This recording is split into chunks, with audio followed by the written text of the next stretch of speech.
Hello friends, आज मैं आप लोगों के लिए डिस्कशन मेथड लेके आई हूँ। ये बहुत सारे टीचिंग मेथड्स जो है, मेथडोलॉजी ऑफ टीचिंग, उसमें एक इम्पॉर्टेंट मेथड है। डिस्कशन मेथड को टीचिंग मेथड का बेस्ट मेथड माना जाता है। वो क्यों, उसे हम अभी देखेंगे।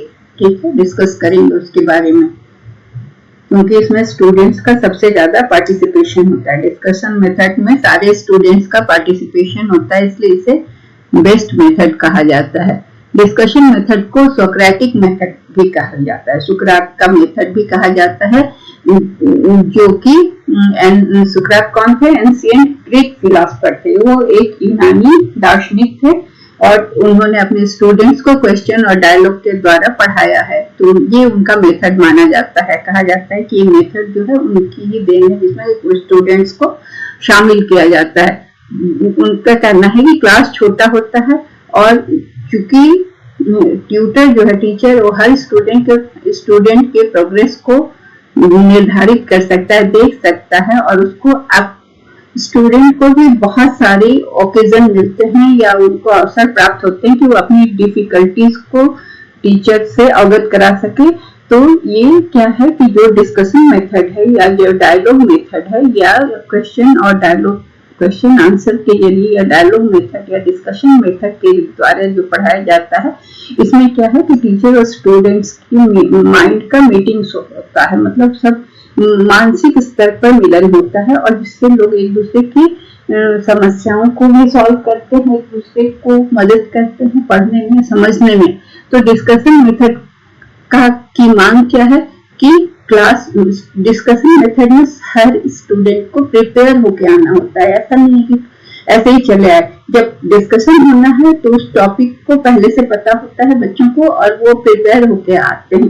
तो इसमें क्या होता है कि जब डिस्कशन होता है तो बच्चों को सोचने के लिए मजबूर किया जाता है।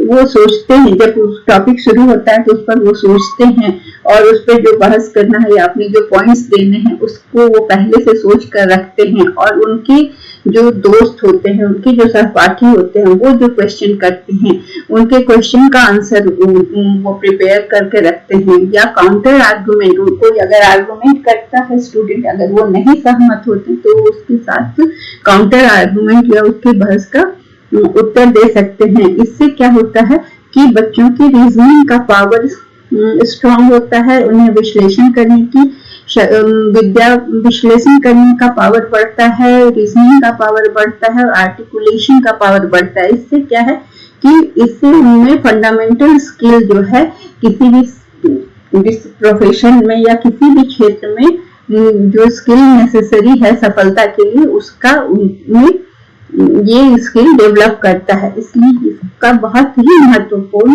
इसे बहुत ही महत्वपूर्ण माना जाता है। शिक्षण का ये बहुत ही महत्वपूर्ण विधि है। तो द वर्ड डिस्कस कहाँ से आया है? तो ये वर्ड जो है डिस्कस लैटिन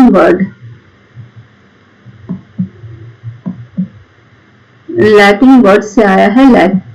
ये लैटिन वर्ड डिस्क्यूटेरे से आया है, जिसका मतलब होता है कि टू शेक और स्ट्राइक। मतलब क्या चेक करना, क्या झंझोड़ना, क्या स्ट्राइक करना। माइंड, मेंटल लेवल को, माइंड में जो चल रहा है, जो थॉट चल रहा है, थॉट प्रोवोकेटिव होता है, थॉट को शेक करता है, स्ट्राइक करता है। तो ये जो डिस्कशन है वो thoroughly setting up the subject, जो सब्जेक्ट किया गया उस पर लगातार सोच विचार चलता रहता है, माइंड में डिस्कशन चलता रहता है, पॉइंट्स आते रहते हैं और लोग बोलते जाते हैं। बच्चे या स्टूडेंट्स किसी भी सब्जेक्ट को थॉरली वो लोग एक आर्गुमेंट करते हैं, काउंटर आर्गुमेंट करते हैं। काफी डिस्कशन के बाद किसी कंक्लूजन पे पहुंचते हैं, किसी निष्कर्ष पर पहुंचने के लिए उसे वो थॉरली पूरी तरह से उसको एग्जामिन करते हैं। तो डिस्कशन क्या है? एक एक्टिविटी है किस चीज की? बैठकर बात करने की, किसी भी स्पेसिफिक सब्जेक्ट पर बैठकर बात करने की क्रिया है।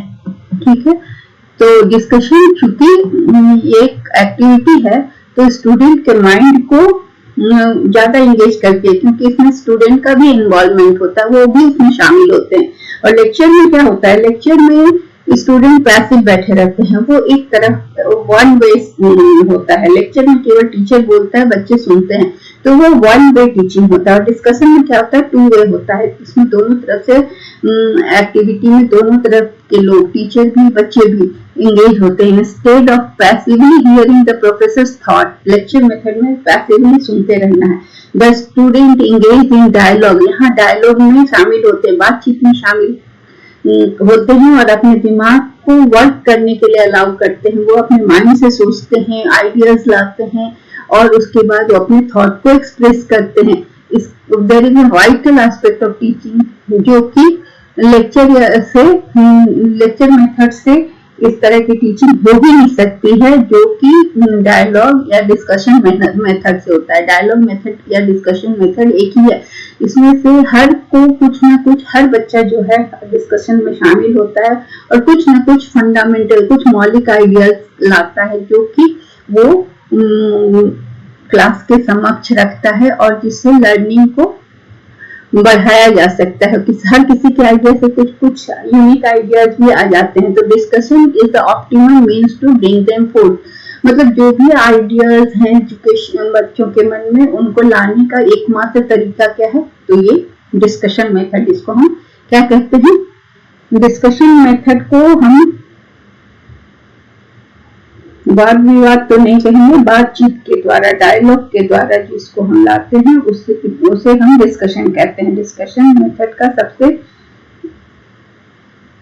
इसमें क्या होता है कि हर किसी को चर्चा, डिस्कशन का मतलब होता है यहाँ पर वाद विवाद ना करके हम इसे चर्चा विधि कर सकते हैं। यहाँ मैं लिख देती हूँ चर्चा विधि, ताकि हिंदी वालों को भी थोड़ा, ऐसे तो मैं बोल रही हूँ हिंदी में, मगर इस विधि का नाम चर्चा विधि है। चर्चा मतलब किसी भी विषय पे चर्चा की जाती है और जिसमें सभी छात्रों का सहभागिता, सभी छात्रों की सहभागिता होती है, जो कि लेक्चर मेथड में बिल्कुल संभव नहीं है, क्योंकि वहां पर पैसिव हो जाते हैं बच्चे, टीचर बोलता है, वन साइडेड टीचिंग होती है। और ये जो है चर्चा विधि में क्योंकि सब लोग शामिल होते हैं, तो ये सबसे बढ़िया विधि है जिसमें बच्चों के दिमाग में क्या चल रहा है उनके ओपिनियंस भी आते हैं।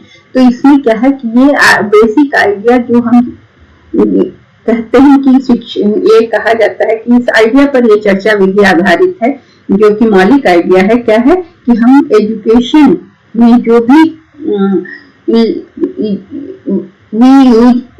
आइडिया हम एजुकेशन में यूज करते हैं वो हमारे माइंड से आता है, ना कि टीचर के माइंड से आता है। इसलिए हमेशा हमें डिस्कशन का मौका मिलना चाहिए ताकि हमारे आइडियाज भी बाहर आए, छात्रों के आइडियाज, हमारे का मतलब यहाँ छात्रों का।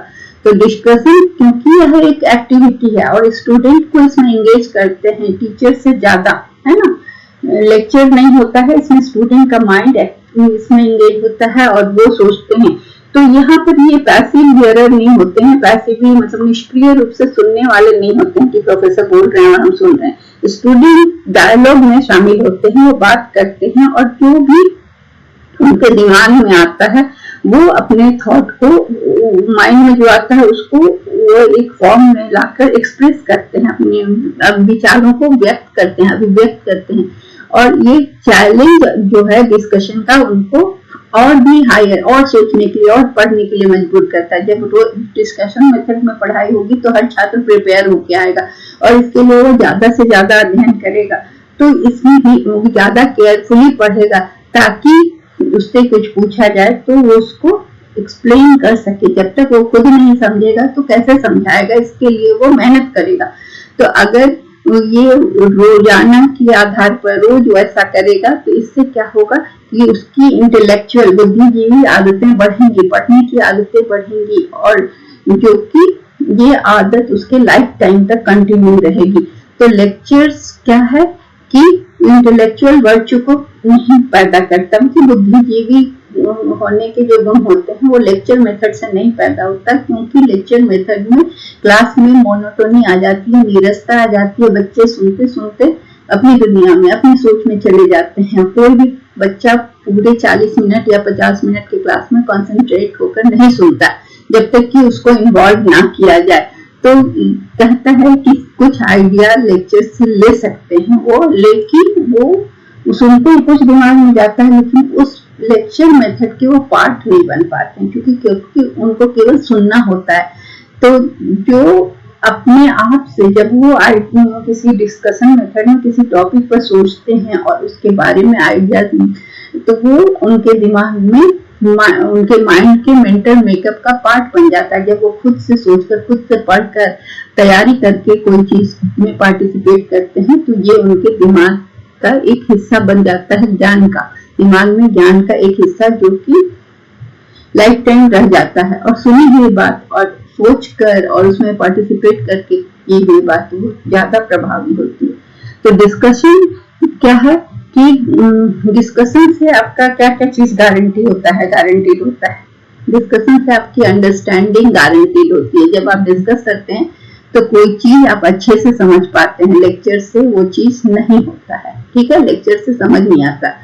तो एक हैप्पी कॉम्बिनेशन है कि मतलब ग्रेट बुक्स और वर्ड का बेस्ट लेक्चर और बुक्स दोनों को अगर कंबाइन कर दिया जाए और पहले उसको पढ़ा जाए, उसके बाद डिस्कस किया जाए। मान लीजिए कि बुक आ गई, बुक को पहले पढ़ लें और उस बुक के पॉइंट बाय पॉइंट अगर बुक को डिस्कस किया जाए, तो यहाँ पर क्या है कि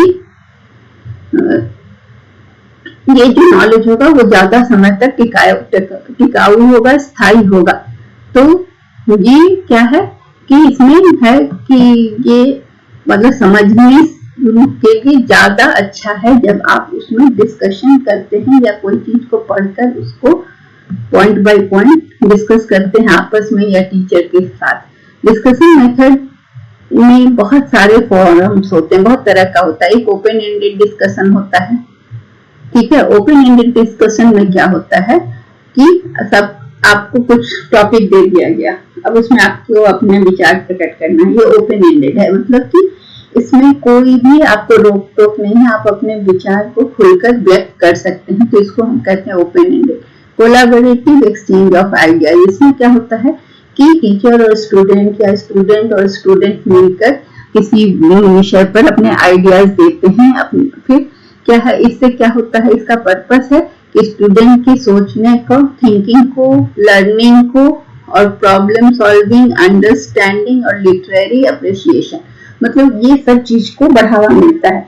जब कोई भी कोलैबोरेटिव एक्सचेंज ऑफ आइडिया होता है, जब टीचर और स्टूडेंट के बीच में या स्टूडेंट और स्टूडेंट के बीच में, तो इससे क्या होता है कि स्टूडेंट को सोचने का दायरा बढ़ता है, उसका ज्ञान बढ़ता है, उसका प्रॉब्लम सॉल्विंग कैपेसिटी बढ़ती है, उसकी समझ शक्ति बढ़ती है और लिटरेरी अप्रिसिएशन भी बढ़ता है। जब वो पढ़ता है, डिस्कस करता है, तो उससे कुछ लाइन्स अच्छे लगते हैं, लिटरेचर मतलब कोई भी चीज तो लिख के ही आता है ना, तो लिखा हुआ पढ़ने से उसका लिटरेरी अप्रिसिएशन बढ़ता है। पार्टिसिपेंट्स जो होते हैं वो बहुत तरह के व्यू प्रेजेंट करते हैं, ठीक है, मल्टीपल पॉइंट्स ऑफ व्यू, और दूसरे के आइडिया को भी रिस्पॉन्ड करते हैं। वो अपने आइडियाज तो बहुत तरह के दिए, फिर दूसरा कुछ बोल रहा है तो उसके आइडियाज पर भी अपने राय देते हैं, फिर दूसरे अपने आइडियाज को बताते हैं और फिर अपना नॉलेज भी बनाते हैं, अपने समझते हैं और दूसरे के नॉलेज को भी समझने की कोशिश करते हैं और उसे समझाने की भी कोशिश करते हैं। तो दूसरे के ज्ञान का भी वो इंटरप्रिटेशन करते हैं एंड में।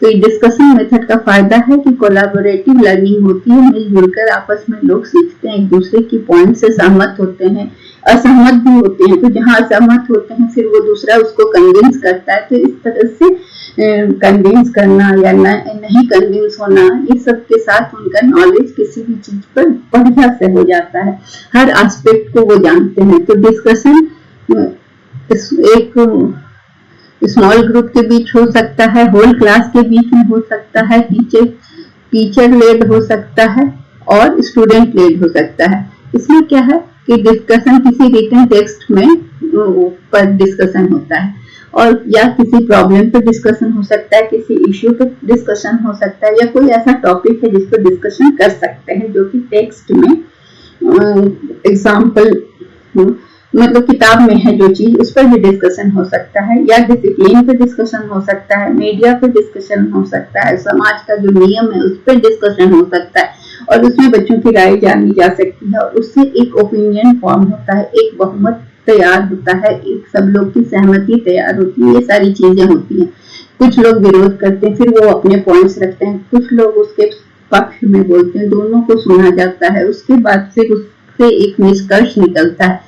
तो ये डिस्कशन के लिए अलग, इसको इंस्ट्रक्शनल कन्वर्सेशन भी कहा जाता है और सब्सटैंटिव कन्वर्सेशन भी कहा जाता है, कि इसमें से कुछ सब्सटेंस निकल के आता है और ये कुछ अनुदेशनात्मक कन्वर्सेशन भी होता है, इसे बातचीत का भी दर्जा दिया जाता है। अब क्या है डिस्कशन मेथड का कैरेक्टरिस्टिक्स क्या है? पहला है यह एक्सपीरियंशियल लर्निंग है, मतलब अनुभव करके सीखना। ये लर्निंग जो है वो अनुभव के द्वारा सीखने वाला है। मतलब जब हम कब बढ़िया सबसे ज्यादा सीखते हैं, सबसे अच्छा तब सीखते हैं जब हम एक्टिवली हम खुद पार्टिसिपेट करते हैं लर्निंग प्रोसेस में। तो डिस्कशन मेथड में क्या है कि स्टूडेंट का कॉन्क्रीट पर्सनल एक्सपीरियंस, जो उसका अपना व्यक्तिगत मूर्त अनुभव होता है, वो जिसे वो ऑब्जर्वेशन के द्वारा या रिफ्लेक्शन या इस एक्सपीरियंस को एनालाइज करके प्राप्त किया होता है, उसको वो लोगों के सामने रखता है। ये प्रोसेस जो है उससे क्या हुआ कि वो जो कॉन्क्रीट चीजें देख कर लाया और वो उदाहरण पेश कर रहा है, तो उससे उसका और एब्स्ट्रैक्ट कॉन्सेप्ट बढ़ता है। तो इसमें क्या होता है, मूर्त से अमूर्त की ओर हम बढ़ते हैं, तो नॉलेज का मेरा लेवल बढ़ता है। कोई भी चीज जो मूर्त नॉलेज होता है, जो कॉन्क्रीट चीज को देख के हम सीखते हैं और उसके आधार पर जब हम एब्स्ट्रैक्ट थिंकिंग करते हैं तो हमारे नॉलेज का लेवल बढ़ता है। फिर हम चीजों को जनरलाइज करते हैं, इंडिविजुअल कैरेक्टर्स, इंडिविजुअल पॉइंट्स को देखकर हम फिर उसको पूरे, मान लीजिए कोई चीज डिसिप्लिन का ही कोई चीज है, तो एक एक इंडिविजुअल लेवल पर देखकर उसे पूरे समाज के लिए हम लागू करते, पूरे क्लासरूम के लिए हम नियम निकाल सकते हैं। तो इससे क्या होता है कि इससे कुछ ऐसी परिकल्पनाएं आती हैं जिनको डिस्कस किया जाता है और उसको बाद फ्यूचर में उसे टेस्ट भी किया जाता है और उसे डिस्कस करके फ्यूचर एक्सपीरियंस में उसका प्रयोग किया जाता है। दूसरा क्या है कि एम्फेसिस ऑन स्टूडेंट्स, इसमें क्या है स्टूडेंट्स को ज्यादा जोर किसका महत्व ज्यादा है इस मेथड में, स्टूडेंट्स का। तो स्टूडेंट का एक्सपीरियंस ही यहाँ पर इस मेथड का बेसिस है, आधार है, क्योंकि टीचर का केवल एक स्पेसिफिक गोल है माइंड में और जनरल फ्रेमवर्क की ये गोल पहुंचना है, माने बच्चों को डिस्कस कराकर इस सब्जेक्ट के बारे में हर एस्पेक्ट से अवगत कराना ये टीचर का काम है। और स्टूडेंट उसमें इनपुट्स लाते हैं और डिस्कशन करते हैं और उसके बाद वो कुछ नतीजे पर पहुंचते हैं, कुछ निष्कर्ष निकलता है। ये फोकस ऑन क्रिटिकल थिंकिंग पर भी फोकस देता है। क्रिटिकल थिंकिंग में मतलब 3 area, instructional design, learning by doing और स्ट्रेटेजिक टीचिंग, इसमें तीनों चीज होता है। मतलब क्या है कि क्या पढ़ाना है, किस तरह से टॉपिक लाना है, इस पर ध्यान है। फिर वो करके दिखाना है, लर्निंग बाय डूइंग मतलब छात्रों को खुद पार्टिसिपेट करना है और एक स्ट्रेटजी के तहत ये टीचिंग की जाती है। तो इसमें क्रिटिकल थिंकिंग डेवलप करने का मतलब है कि हाउ, व्हेन, वेयर, इस तरह की चीजों का आंसर, कोई भी चीज को इस तरह से वेयर टाइप के क्वेश्चंस को आंसर किए बिना करके ही किसी चीज को एक्सेप्ट करना है। समाज के बहुत सारे नियम हैं जिनको हम डिस्कशन में मेथड के द्वारा ला सकते हैं, उसके प्रॉस एंड कॉन्स, वो क्यों जरूरी है, कैसे आया, कब आया, अब चलेगा कि नहीं चलेगा, अब के जमाने में इसकी महत्ता है कि नहीं, इस तरह की चीजें क्रिटिकल थिंकिंग के द्वारा छात्रों से डिस्कशन में बातें उठती हैं और इस पर निर्णय आता है, तो जिससे उनका आउटलुक ब्रॉड होता है। तो क्रिटिकल थिंकिंग को फॉस्टर कैसे करते हैं, कैसे उसको हम फॉस्टर करने के लिए क्या होता है, पहले कि उनका आइडिया क्या है, एग्जिस्टिंग आइडिया क्या है। अभी जैसे बहुत सारी चीजें हैं जो पुरानी बहुत ऑब्सोलीट हो गई, अब लोगों के मतलब सब थॉट बदल रहा है। पाश्चात्य ग्लोबलाइजेशन से हम पाश्चात्य सभ्यता के संपर्क में आए तो हमारे बहुत सारे भ्रम टूटे, बहुत सारी पुरानी मान्यताएं टूटी। तो उस आइडियाज को देखने में किस तरह अभी उनका क्या आइडिया है, तो उसे कैसे पता चलेगा आइडिया क्या है। तो उसके लिए बहुत सारे क्वेश्चंस किए जाएंगे बच्चों से, डायग्नोस्टिक टेस्ट की तरह की, मतलब पता चलेगा कि इनकी सोच कैसी है और इस सोच में क्या क्या परिवर्तन आ रहा है। अभी कोरोना टाइम है, कोरोना टाइम में अगर इस तरह का क्वेश्चन डिस्कशन किया जाए तो कोरोना ने तो सब चीज खत्म कर दिया, रिश्ते नाते परिवार, मिलना जुलना, समाज, रीति रिवाज, शादी ब्याह, सब चीज खत्म हो गया अजीब तरह का। तो इस बारे में उनका क्या आइडिया है? अभी की सिचुएशन से उनके आइडियाज बदल रहे हैं कि नहीं बदल रहे हैं? वो अभी भी पुराने रीति रिवाजों पर विश्वास करते हैं या फिर समय के हिसाब से, परिस्थिति के हिसाब से उनको बदलने के लिए तैयार होते हैं कि नहीं? ये होगा उनका एग्जिस्टिंग आइडियाज का आइडेंटिफाई करने का तरीका। फिर क्या होगा? दूसरा है कि फोकसिंग पेज, स्टूडेंट और टीचर को स्टूडेंट के इनिशियल आइडिया का पता करना होगा, फोकस करना होगा। फिर उनसे बात करने से पता चलेगा कि उनका इनिशियल आइडिया क्या है। फिर एक्टिविटी और सिचुएशन दैट चैलेंजेस, अब क्या करना है कि ऐसी सिचुएशंस को ला के पूछना है, जैसे अभी कोरोना का समय है, इस समय इस स्थिति को सामने रखकर उनसे डिस्कस किया जाए कि अब इस परिस्थिति में आपके विचार वही रहेंगे कि आप अलग सोच लाएंगे या अपने विचारों में बदलाव लाएंगे। व्हाट इफ की अगर ऐसा हुआ तो आप क्या करेंगे? What if questions, what if corona persist for long, तो उसमें उनके स्टूडेंट की थिंकिंग को स्टिमुलेट करना होगा और वो सोचेंगे कि अब क्या कंसिक्वेंसेस होगा और क्या क्राइटेरिया होना चाहिए इस परिस्थिति में। तो उनका जो जवाब आएगा उससे उनकी सोच में बदलाव आएगा। फिर application phase, student can practice using, अब नया मटेरियल, नई सोच से वो बहुत सारे कॉन्सेप्ट को या कॉन्टेक्स्ट को देखेंगे। फिर at this point critic unit, student could view video tape, इसमें क्या होगा कि अगर ऐसा में तो उनको डिस्कशन मेथड में हम कुछ वीडियोस भी दिखा सकते हैं, किसी के स्पीच को दिखा सकते हैं, जिससे कि वो उनके विचारों में कुछ परिवर्तन आए और या तो वो स्पीच का क्रिटिसाइज करें या फिर उसको एक्सेप्ट करें। ये सारी चीजें उन्हें दिखाना होगा और उनके विचार को जानना होगा। फिर स्ट्रैटेजिक टीचिंग, इसमें क्या है कि टीचर का रोल कैसे यहाँ पर आ जाएगा कि नीति बनाएगा टीचर, ताकि बच्चों से वो डिस्कस कर सके कि what, when and how of teaching and learning, किस तरह से क्या होना चाहिए लर्निंग, अब कब होना चाहिए, कैसे होना चाहिए टीचिंग और learning. What decision involve substance, अब इंस्ट्रक्शन किस तरह का होना चाहिए, टीचर ये बच्चों से पूछेंगे। द कंटेंट क्या, स्किल कैसा, स्ट्रेटजी, जब decision involve conditions under which it is appropriate to apply, अब किस तरह से कब कौन सा कंडीशन होगा तो हम ये चीजें जो हम सोच रहे हैं इसको अप्लाई करेंगे या ये नीति को हम कब लगाएंगे टीचिंग स्टूडेंट्स। तो इसमें टीचर को डिसीजन लेना होगा कि कौन सा प्रोसीजर ले जिससे कि ये स्किल या स्ट्रेटेजी जो टीचर ने बनाया है उसको इम्प्लीमेंट कर सके स्टूडेंट्स में। तो टीचर का रोल यहाँ पर टीचिंग जो है स्ट्रेटेजिक, मतलब किस समय कौन सा क्वेश्चन पूछना है, किस तरह से डिस्कशन करना है और किस तरह से बच्चों की व्यू पॉइंट्स को नोट करके या फिर उसका एक चार्ट बनाना है कि इस विषय पर कितने लोगों का पॉजिटिव है, कितने लोगों का नेगेटिव है। ये सारे स्ट्रेटेजी के तहत टीचर क्या करेंगे, उसको बनाएंगे।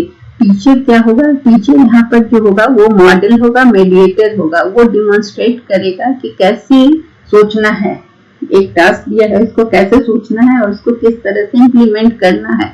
जब और फिर अगर आपको नहीं समझ में आ रहा है, ये भी टीचर बताएंगे कि what to do when you don't know what to do, जब आपको समझ में नहीं आया कि क्या करना है तो उस समय क्या करना होगा। तो ये स्टूडेंट और लर्निंग एनवायरनमेंट के बीच में टीचर उनको हेल्प करेगा ताकि वो लर्न कर सके, ग्रो कर सके, किसी भी समस्या को वो एंटिसिपेट करे, उसकी कल्पना करें लर्निंग में और फिर सोचे कि ये समस्या आ सकती है तो इसका क्या सॉल्यूशन होगा, तो वो सॉल्यूशन भी प्लान करें उसके लिए। तो इसमें क्या होगा कि स्टूडेंट्स को गाइड करने की जरूरत होगी डिस्कशन मेथड में। इनिशियल फेज में जब वो उनको इंडिपेंडेंट लर्निंग के लिए छोड़ा जाएगा तो टीचर ऐसी नीतियां बताएंगे जिससे छात्रों को मदद मिल सके और उन्हें ये बताना होगा कि कभी कभी ऐसी परिस्थिति आएगी जब आपको कुछ नहीं पता चले कि आपको क्या करना है, तो उस समय आपको क्या करना होगा कि प्रॉब्लम को आप एंटिसिपेट करके प्लान करिए और उसका सॉल्यूशन सोचिए। अगर आप नहीं कर पाएंगे तो फिर बाद में उसमें टीचर हेल्प करेंगे। क्वेश्चंस यूज, कैसा क्वेश्चंस करना है, तो बहुत सारा क्वेश्चन का लेवल होना चाहिए। कैसे क्वेश्चन करना है, कितना बार बोलना है, कब प्रॉम्प्ट देना है, मतलब टीचर को क्वेश्चन का लेवल को बदलते रहना होगा। फिर क्वेश्चन किस तरह से पूछना है, टीचर को ये भी ध्यान देना है कि बच्चों को जब ग्रुप डिस्कशन हो रहा है, अगर टीचर लेड ग्रुप डिस्कशन है तो टीचर को क्या करना है कि बच्चों से क्वेश्चन पूछेगा, क्योंकि टीचर लेड है तो वो क्वेश्चन पूछते समय ये नहीं कि एक ही व्यक्ति से बार बार क्वेश्चन पूछे, हर बच्चों से पूछे, बच्चों का नाम लेके पूछे ताकि बच्चों को अपना इम्पोर्टेंस फील हो। फिर अगर बच्चा आंसर कर रहे हैं तो उनको प्रॉम्प्ट करे, थोड़ा सा अगर आंसर दे रहे हैं और नहीं दे पा रहे हैं या सब कुछ आ रहे हैं तो टीचर उनको हेल्प करे, थोड़ा सा क्लू दे दे, थोड़ा सा पॉइंट्स बता दे, और फिर स्टूडेंट के रिस्पॉन्स के लिए रुके, वेट करे और प्रोसेस क्वेश्चन का प्रोसेस पूछे कि आपको ये आंसर कहाँ से मिला, और स्टूडेंट्स पर ये दबाव दे कि ताकि जो भी क्वेश्चन पूछा जा रहा है उसका मीनिंग को समझे और वो कहाँ से आया, कैसे आया, कब आया, ये सारी चीजें बच्चे सोच सकें। और क्वेश्चन जो भी हो वो ब्लूम टैक्सोनॉमी के हिसाब से हो। ब्लूम टैक्सोनॉमी में हमने जानते हैं कि ये कॉग्निटिव लेवल में क्या क्या चीज होता है। पहला क्वेश्चन जो कि सिंपल रिकॉल और प्रीवियसली लर्न मटेरियल में नॉलेज बेस्ड क्वेश्चन होता है, उसमें सिंपल क्वेश्चन होता है, जैसे हु मेड ताजमहल, व्हाट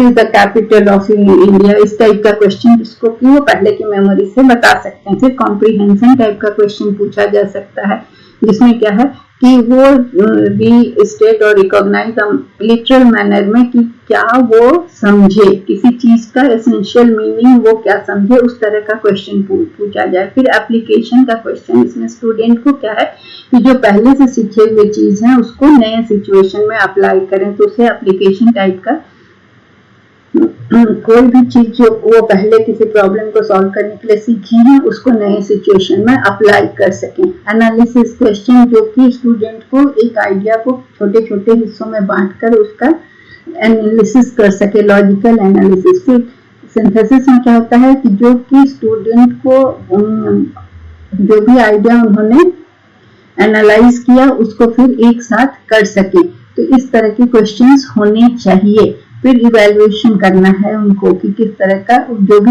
उन्होंने क्वेश्चन का जवाब आया जो उसको इवैल्यूएट करेंगे किसका जवाब, सभी बच्चों ने दिया क्वेश्चन का जवाब तो उसको छात्रों को भी कहना चाहिए कि आप इवैल्यूएट करो, मूल्यांकन करो कि किस छात्र का आंसर सबसे अच्छा है। तो उसके बाद कैसे टीचर एज ए टीचर हम लोग कैसे उनके डिस्कशन को आगे बढ़ाएंगे इस प्रोसेस को। तो आपको क्या करना होगा एज ए टीचर, आप स्टूडेंट के आंसर को पॉजिटिव वे में और कंस्ट्रक्टिव वे में, बच्चे को कभी भी डिमोरलाइज नहीं करना है कि तुम ये क्या कर रहे हो, तुमको तो कुछ नहीं आता, इस तरह की चीजें नहीं। उनके आंसर्स को पॉजिटिवली लेना है, अगर वो गलत भी बोल रहे हैं तो उनको सुधार लेना है या किसी दूसरे बच्चे से पूछ के, लेकिन उस बच्चे को डिमोरलाइज नहीं करना है। और स्टूडेंट की फीलिंग को और उसके रिस्पॉन्स को एक्सेप्ट करना है और क्रिटिसाइज नहीं करना है बल्कि प्रेज करना है कि हाँ तुमने कोशिश तो की, एनकरेज करना है। फिर एक्टिव लिसनिंग, अगर स्टूडेंट बोल रहा है तो आपको ध्यान से सुनना है। फिर स्टूडेंट का इनपुट जो भी है उसको बढ़ाने की कोशिश करना, उसको जो आता है उसमें और लर्निंग डालना है और ज्ञान डालना है। मेटा कम्युनिकेशन मतलब ऐसा कम्युनिकेशन करना है जिसमें कि छात्र को लगे कि उसका इम्पोर्टेंस है, ठीक है। तो ये मतलब टीचर एज ए टीचर आपका रोल बहुत ज्यादा हो जाता है इस तरह के क्लास में या डिस्कशन मेथड में। आपको बच्चों के साथ मेटा कम्युनिकेशन में क्या होता है कि अगर छात्र ने कुछ बताया आपको तो आप उसको फिर और थोड़ा एलाबोरेट करके बताएंगे कि वो मतलब जैसे कि उसने कुछ इंटरप्रेट किया तो आप उसको उसकी पॉइंट को लेके इसे और अच्छे से हम ऐसे इंटरप्रेट कर सकते हैं, ये बताना है कि सेम मैसेज को आप थोड़ा उसको अलग तरीके से उसका मतलब बना के। मेटा कम्युनिकेशन में हो सकता है कि छात्र कभी आपको जानकारी दे वो बहुत कम हो तो आप उसकी जानकारी को लेकर उसको और डिफरेंटली और दूसरे तरीके से उसको बताएंगे और उसको इनकरेज करेंगे, तो इसे हम कहते हैं मेटा कम्युनिकेशन। इसमें क्या होता है कि जो हो सकता है कि उसने जो बताया उससे एकदम विपरीत भी हो, तो भी विपरीत होने पर भी उसको बहुत सलीके से समझाना कि नहीं ऐसा नहीं होगा, इसको हम ऐसे करते हैं, ठीक है। मतलब आप विपरीत भी बता रहे हैं तो उसको सही तरीके से बताना है, स्टूडेंट की मिस्टेक को एक्सेप्ट करना है कि हाँ गलतियां होती है, कोई नहीं, फिर से ट्राई करो। और बहुत तरह के रिस्पॉन्सेस को आपको यूज करना है, गुड, वेरी गुड, इस तरह का रीइंफोर्समेंट भी यूज करना है। अब और ऐसी डिस्कशन मेथड में ऐसे स्टूडेंट्स को डिस्करेज करना है जो कि क्या करता है, पूरे डिस्कशन को मोनोपोलाइज करना, मतलब वो सारा डिस्कशन अकेले ही करना चाहता है, हर बार वही खड़ा होगा, तो ऐसे बच्चे को डिस्करेज करना है, हर बच्चे को चांस देना है, सभी बच्चों को लेकर चलना है, ठीक है, शाही बच्चों को भी आगे लाना है। एडवांटेज क्या है इसका कि ये स्टूडेंट का thinking, communication power, leadership quality, ये सबको बढ़ाता है, अभिव्यक्त करने की एबिलिटी को बढ़ाता है, प्रॉब्लम सॉल्विंग को बढ़ाता है, सृजनात्मकता को बढ़ाता है, नई सोच लाते हैं बच्चे, नए ढंग से सोचते हैं, मोटिवेशन और कॉन्फिडेंस को बढ़ाता है। तो इसमें कहा जाता है कि उनका जो ज्ञानात्मक और अफेक्टिव ऑब्जेक्टिव रियलाइज्ड हो जाता है थ्रू डिस्कशन मेथड में। तो हम कॉग्निटिव, अफेक्टिव और साइकोमोटर डोमेन देखते हैं। तो ये जो अफेक्टिव डोमेन है, इसमें क्या होता है कि हम दूसरों की भावनाओं को समझते हैं, उनके साथ कोऑपरेट करते हैं। तो ये सब कॉग्निटिव तो ब्लूम टैक्सोनॉमी का सारा हुआ, और अफेक्टिव डोमेन को भी हम अचीव करते हैं, उसको रियलाइज करते हैं। तो ये तो हो गया इसका फायदा। और इसका डिसएडवांटेज भी कुछ है कि पहला है कि कुछ ही स्टूडेंट इसमें डोमिनेट करते हैं पूरे डिस्कशन में, कुछ लोग शाई लोग बैठे रह जाते हैं जो आगे नहीं बढ़ पाते हैं। और ये जो कि डिस्कशन केवल उसी एस्पेक्ट पे हो सकता है जो कि मतलब जिसमें few prominent students of class are concerned। ये टाइम कंज्यूमिंग होता है हर तरह के सब्जेक्ट के लिए, और हर लर्निंग टीचिंग सिचुएशन में ये उपयोगी नहीं होता है। अगर ये प्रॉपरली गाइडेड ना हो तो क्या होगा, केओस हो जाएगा वहां पर, और इसमें क्या होगा कि अनअप्रोप्रिएट टॉपिक्स आने लगेंगे, हल्ला होने लगेगा, कंफ्यूजन क्रिएट होगा, और इसमें लेसन का क्लैरिफिकेशन कम होगा। तो इसमें क्या है कि टीचर का रोल तो बहुत ज्यादा है, और स्टूडेंट को भी काफी डिसिप्लिन होना होता है। So that's all about discussion method. Thank you.